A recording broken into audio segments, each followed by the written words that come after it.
As I begin the second part of my khutbah, my dear brothers and sisters, I want to share with you another beautiful story. This is the story of a man who was originally Egyptian, but he lives in the beautiful city of Al-Madinah Al-Munawwarah. And he has made hajj for the last 20 years in a row, every single year. And he was doing an interview recently, and he was asked, you as a janitor, as a poor man, what do you think is the cause that Allah subhanahu wa ta'ala keeps calling you back to His house?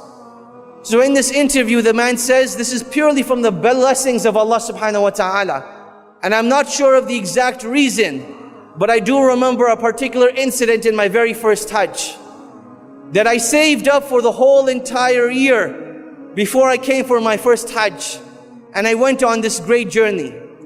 And as I'm on a bus on my way to Mecca, I see this old woman who is old in age, big in size, struggling to walk with her cane. And you can see that she is in an immense amount of pain. So I thought to myself, what type of individual would I be if I as a young man sat on a bus and this old woman had to walk all the way to Mecca? So while we were stuck in traffic, I got off the bus and I went to this woman and I said, oh my dear mother, I ask you by Allah that please take my seat and I will walk in your place instead. And this woman, she started to cry with tears, thanking Allah that Allah subhanahu wa ta'ala had sent someone that would take her on a bus rather than her having to walk. And as she was getting on the bus, she turns around to that man and she says, oh my dear son, I pray to Allah that Allah subhanahu wa ta'ala never prevents you from making hajj again. And he says, Allah knows best, but I believe that was the cause that each and every single year, Allah subhanahu wa ta'ala sends someone knocking on my door that requests my help in going for hajj.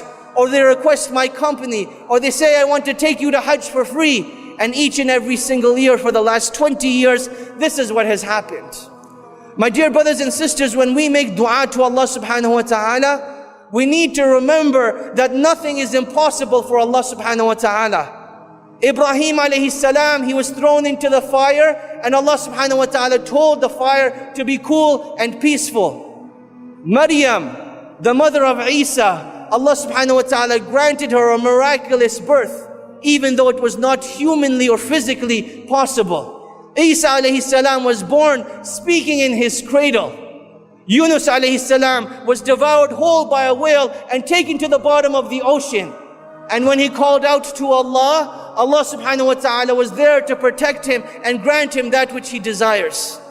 My dear brothers and sisters, that is our relationship with Allah subhanahu wa ta'ala. وَآتَاكُم مِّن كُلِّ مَا سَأَلْتُمُوهُ. That if you were to ask Allah subhanahu wa ta'ala, Allah subhanahu wa ta'ala is shy to turn our hands away empty-handed. Rather, we are the ones that fall deficient. That Allah subhanahu wa ta'ala has given us this great blessing, yet we do not take advantage of it. My dear brothers and sisters, Allah subhanahu wa ta'ala does not get angry when we keep asking for the things that we want and desire. Allah subhanahu wa ta'ala becomes angry when we don't ask of Him, when we think of ourselves self-sufficient.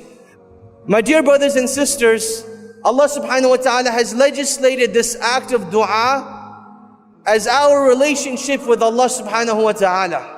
It is our way of conversing with Allah subhanahu wa ta'ala. And that is why it is one of the most beloved acts of worship.